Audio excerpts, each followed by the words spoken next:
With Tony Noah, the team has shut out Georgia this season. How pleased are you with your team's performance today? Yeah, I hadn't thought about that, but it's no surprise. I mean, that was a physical, impressive group in a lot of different ways, and I think probably an underrated part about that position player group is some of the plays that they made defensively.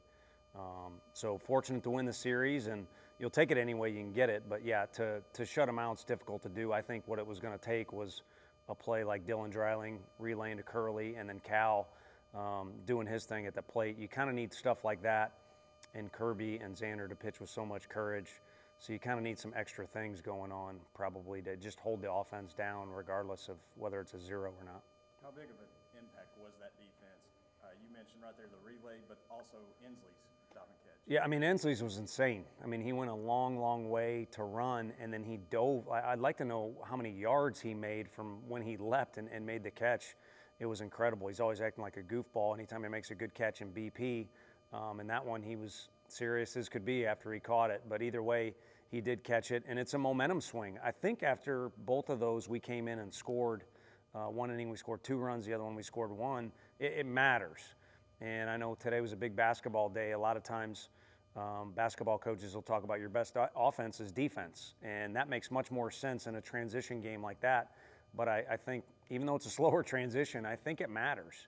And, you know, our guys had some savvy on defense today. What do you think allowed Xander to have so much success against a great lineup like today? I think step one is seeing his buddy, you know, Kirby, do what he did. You know, and maybe he and Kirby exchanged some words or thoughts. I don't know, but I think just seeing your guy doing that, first of all, how are you not inspired a little bit by what Kirby did? And then Xander is a kid who's an answer unto himself, just about who he is and how he goes about things. And he's one of many guys. We touched on Trey Lipscomb and Kirby and some other guys. Just other kids need to take example from him and see that there's real peace of mind and there's a real victory in just being a good teammate and being loyal to your guys and finding out how good you can get and accepting the fact that there's some adversity in this game or just in life in general. And again, I just think there's a lot of peace of mind when you take that approach. And then you can also, in Trey's case, you can get all kinds of goodies. But if you keep doing that, you can kind of get, you know, the gold star if you want, that adds icing on the cake. But you know, it's kind of like our basketball coach. Regardless of the result, Xander's a champion or a superstar today, but nice little icing on the cake that he was able to do what he did today. How encouraging is it to know that Snead can go 26 pitches last night, come back less than 24 hours and do what he did today? Yeah, I mean, he's a different guy. He's super relaxed away from the field when he's not in uniform, but in uniform, he's what really a reliever is epitomized. It's not like he can't start for us and maybe will at some point, but you want a guy that wants the ball, and a guy who's taking care of his body, so he's resilient. He's incredibly competitive when he plays catch, so I think it allows him to throw back-to-back days where his stuff doesn't fall off very much. But, yeah, I think it was the first time we'd done that this year where we used a guy back-to-back, and usually Kirby's a guy we might use 3 days in a row. So just a big benefit to have him on our team in general.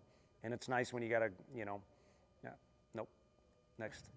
What'd you learn from your team this series? Resilient. You know, I think toughness is there. I think team chemistry is there. I think there's some good togetherness. But when Friday goes on, it either expands just a little bit or you can come closer together. And I don't think our guys did anything drastic. I think they just stuck with what the approach they have is. And sometimes I sound really stupid because I say to be consistent, you got to be consistent. But I think if you let that scoreboard or the stat sheet, you know, get you waving in the wind a little bit one way or the other, that's trouble. And I don't think they were deterred.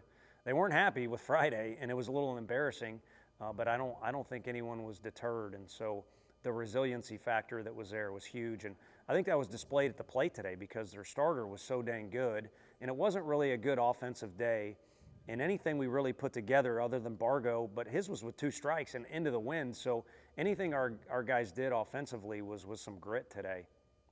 Took a long time last year for you guys to play a rubber match. Now you have 3 under your belt, and SEC play so far. How big is that to have these types of games so early? It's massive. It's massive, and I think it adds to the experience the next time you go around. But also, it adds to just your experience of why you sign up, you know, to play in the SEC, because it's going to be these back and forth battles, and When you get punched, you get beaten up because they're so good. And when you are able to win, it feels really good because you know you beat arguably the best. So, I think today the guys, you could tell there was some, gratitude's a word everybody throws around now when everybody's being kumbaya. But I think appreciation or just gratitude for the opportunity today. I mean, the weather's turned. Even though we had that hoops game going on, we had a great crowd because the stadium's expanded. We got more seats. And why would you want it any other way? To play a team that maybe we're 20 runs better than, it'd be fun, but it wouldn't be a true test. So I think, I know what label was thrown on the group a couple years ago, but I've been watching games. Everybody's doing all kinds of stuff. I don't know if they were back then, but I think if you were going to label our team, which it doesn't matter what other people think, I think, appreciation for the fact they're being tested, and they're going to be tested a lot more. What was the message to the guys with the series on the line today? I think last night we talked a little bit about just that. You got a great opportunity, to do it at home, just like we did last weekend, and enjoy it a little bit. But you got to compete, and then we kind of talked about competition a little bit. But maybe I was answering in a long way the way I did because I want to make myself look smart. Other people said it too, just like, hey, this would be a good opportunity. And Friday was crazy, and yesterday was crazy, but Sunday is the only day that matters once the sun comes up today, and it kind of came up a little bit on Easter Sunday. So they did a good job executing whatever approach. We're outnumbered, so whatever they had going on, it was dictated by the leaders, and they did a good job with it. You mentioned Fargo. Do you think he's earned himself a lot more opportunities going forward? Yeah, and early in the year, he was a guy, we were down to like 4 guys that had played in every game, and he was the only one, even though he hadn't started every one. And then, you get a couple nicks and knacks, not just for him, but for other guys. So, yeah, when he's healthy, he's undoubtedly one of our top 9 hitters. I can tell you that for sure. Want to keep everybody involved, want to keep everybody prepped, want to keep everybody confident.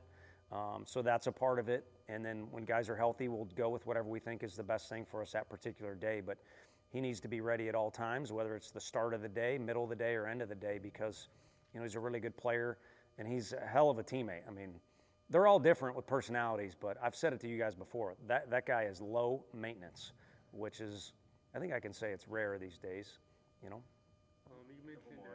You mentioned Trey Lipscomb yesterday. He hit his first career MLB home run today.